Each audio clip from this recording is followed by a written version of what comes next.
So everybody know that it takes a village to raise a child. But my village is empty. My village consists of myself and my husband. And that's it. Now, me and my babe are doing a pretty good job holding us down.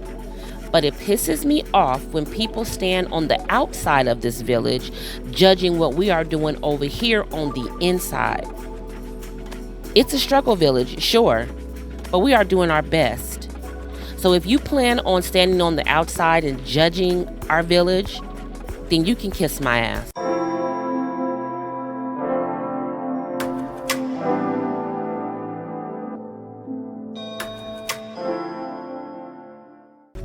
Welcome to my channel. I am Fronten'a, and today I am going to be reading you my audio blog titled, My Village is Empty, and I'm bitter about it. For the written version of this blog, you can visit me on my website. The link will be listed below. Now, let's get into this audio blog. Chapter 1. My village is empty. So everybody knows that it takes a village to raise a child. But not only does my village not have an elder, my village is completely empty. My village consists of me and my husband, thugging it out by ourselves. We both have large families. And we both have family close. And I mean immediate family close. Yet and still, our village is empty. My husband does his best to make me feel that even though our village is empty, we are okay because we have each other. But what my husband doesn't understand is, yes, we are okay. But we're only okay because I have been carrying the bulk of the weight of my village on my own this entire time, and I'm struggling to keep doing it. There have been some major life events that I needed help from my village. And though I do have my husband at my side, and I've had him at my side along the way, it doesn't mean that it's made my journey any easier. I have been married to my husband for 10 years. And in the last 10 years, I have had 2 babies, a countless number of miscarriages, and so on. With my first to term pregnancy, I had severe morning sickness, also known as hyperemesis. If you have never heard of hyperemesis, imagine having the worst stomach flu or hangover that you've ever had. Now imagine being that ill for 10 months straight with no relief. I was literally giving birth and still throwing up. I was in and out of the hospital, and at one point, it got so bad that I had to have a home health nurse come to my home and give me anti-nausea injections, just to literally help me manage how ill I was. I was walking around my condo dragging an IV stand around just so that it can provide me with fluids that needed to be replaced because of all of the vomiting, and to give me an literally constant flow of anti-nausea medications. Now imagine going through all of that and having 3 children at home and no help from not one single person. My husband still had to work every day, so basically for a year, my older boys had to fend for themselves. Shortly after giving birth to said baby, 3 months later, my father died of cancer. So now I have 3 older kids, my newborn baby, and grief all at the same time. All with not one single person to lend a hand.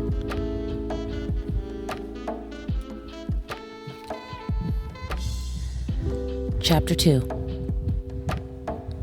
Not even a pot roast? A couple of years later, while going through my second tough pregnancy, we found ourselves having our rental condo being sold suddenly by the owner. Now, keep in mind, I'm 8 months pregnant with insulin dependent gestational diabetes and trying to find a place where we could afford, but that would also accept a family of 7. We could only afford a 2-bedroom, but no one wanted to rent a 2-bedroom place to a family of 7. Now, we did end up finding a place just 1 week before the new owners were going to be taking possession of the condo that I had called home for nearly 8 years. And having to unpack an entire home by myself, 8 months pregnant, with insulin-dependent gestational diabetes. Now again, my husband has to work. My older boys, who might have been helpful, but they were at school. So, you get it, just me and my pregnant belly and my toddler that I'm still nursing, packing and then unpacking and settling into the new place by myself. I did mention we both had family, immediate family, close, right? Okay, I just wanted to make sure y'all are still with me. Did I also mention that I have a whole slew of friends that also lived very close? Okay, because I did, so I'm just making sure I say that. During this period, there was this nightmare of a family mess surrounding another family member's wedding that I got dragged into, kicking and screaming, by quote-unquote family while I'm 8 months pregnant with insulin-dependent diabetes. I keep saying insulin-dependent because if you've ever dealt with diabetes, it is constant finger pricks. I was on a diet that I had to eat every so often, and I had to inject myself in my belly with insulin twice a day. Okay? So keep that in mind. Now, fast forward a few years. I had to have a major spinal surgery from a work-related injury that I suffered at work, of course. The surgery I had was called a cervical spinal discectomy and fusion to 4 levels of my cervical spine. I was completely incapacitated and needing help with pretty much everything. Fully in a neck brace and all for about 6 months. It actually took 2 years before I felt healed, but the first 6 months, I couldn't have done without some sort of help.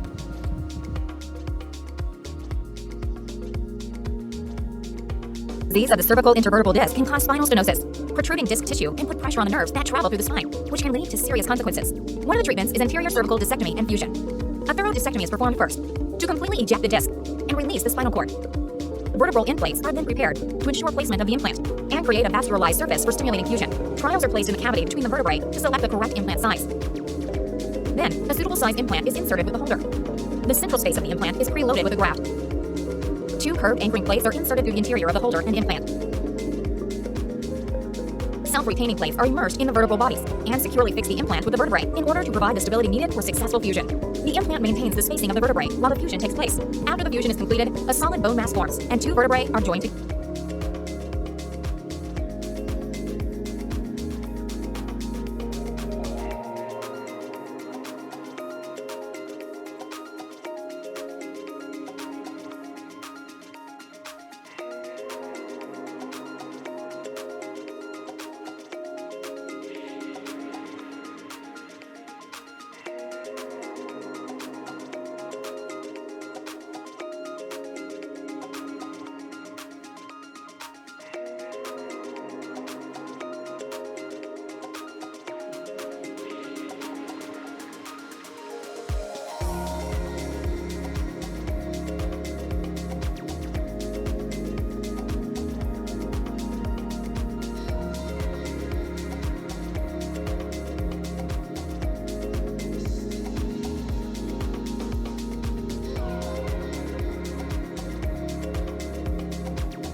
Now, remember, I had my 3 older kids, and then I had 2 toddlers at home with me all day, pretty much by myself because, my husband still had to work.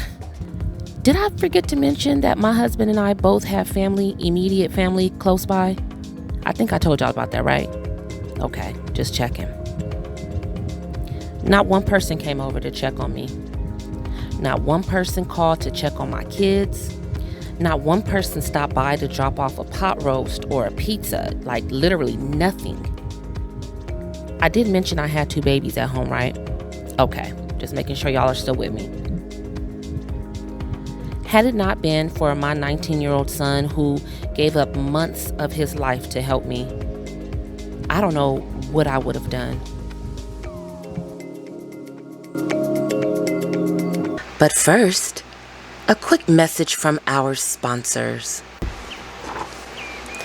Have you ever been minding your own business, living your best life, and out of nowhere, catch a whiff of something? Something nasty? Yeah, that's you.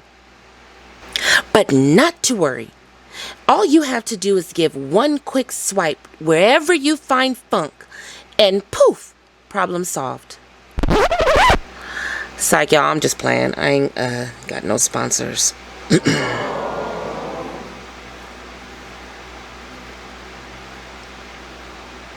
Well, not yet.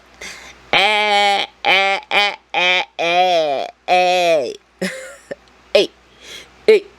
Hey. Now I'm clowning, but for real though, before we go into this next chapter, can y'all do me a favor and subscribe? Subscribe, please. Please subscribe. Go ahead. Subscribe. Subscribe. Please subscribe. Please subscribe. Please. Why aren't you subscribing? Huh? Please subscribe.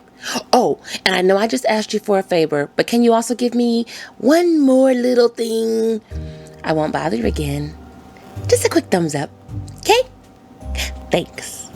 Now, let's get back into this audio blog.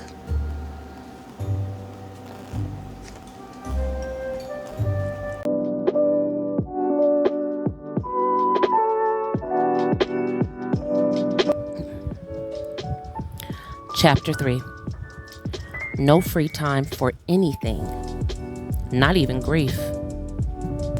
My son took me to my appointments. He did the cooking. He did the laundry. He ran errands for me. He took me to physical therapy and everything. He was literally my right-hand man.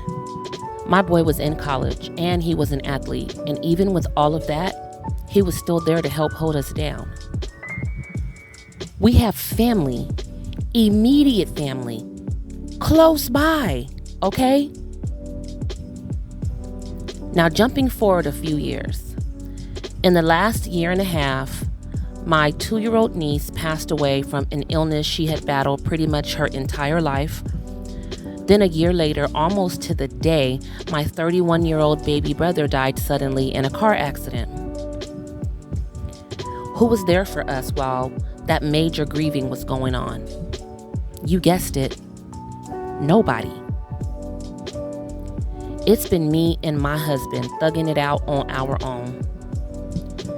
No one called to see if we needed anything. Can we take the kids off your hands for a little while so you can mourn? Nothing. And as a matter of fact, my oldest baby born from my marriage now is 8.5 years old. And in 8.5 years, my husband and I have had no more than 10 days to ourselves without our babies. No more than 10 days to pour romantically into our marriage. No more than 10 days to just rest. Not one person calling us up to say, hey, I'm going to come over and take the kids off your hands for the night. Nothing. That's 10 days and nights in 8.5 years where we have had time to ourselves. That's 10 days and nights in 8.5 years since we've had any time to ourselves for either of us. So we can just recharge. Now, with that being said, This is not a, oh, poor me moment. This is more about the fact that people who should be a part of our village are standing around the outside of the village looking in, constantly criticizing and judging us. That's nothing but their opinion, and I'm really over it. To judge the job that we are doing by ourselves when it is a known fact that it takes a village seems foul, and it just don't sit right with me. For anyone to have so much to say when our village is completely empty just sends me. We do have the occasional, if y'all need anything, let me know. But here's the thing. I had a major spine surgery. I was in the hospital for a week. Yeah, we need something. When someone really intends to help, you don't need an invitation to do so. Yeah, those are nice pleasantries and all, but when you are in support of someone, you just do it.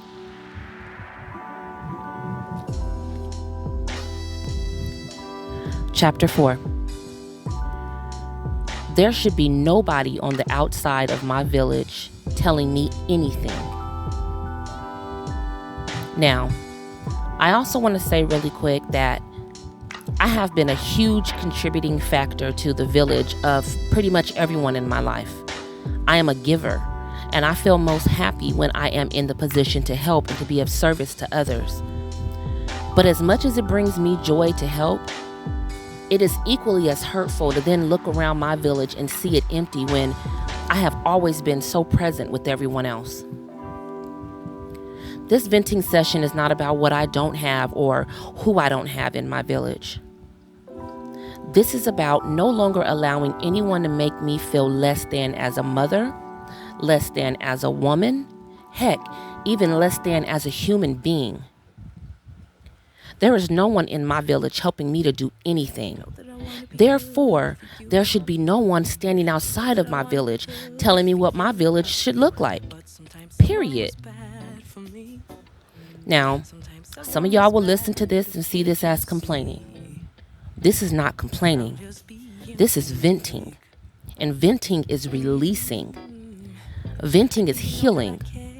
Venting allows us to release what's weighing us down. And venting does amazing things for our mental health. Sometimes I can't be there, baby, can't you see that I'm just being me? Sometimes we just colliding and we keep on. I refuse to allow anyone to try and make my feelings invalid. My feelings are mine to feel, my feelings are valid, and my feelings are mine to protect. And I will continue to do that. Be mindful of how you allow others to handle you. And forgive yourself for how you've handled you. Please consider becoming a part of my village. I think you'll like it here. Until next time. Since you're already here, you might as well watch another video. I'll just put it right here for you. It's right here. Just one little click. Go ahead. So we can be together longer, okay? Alright, I'll see you in the next one. Bye.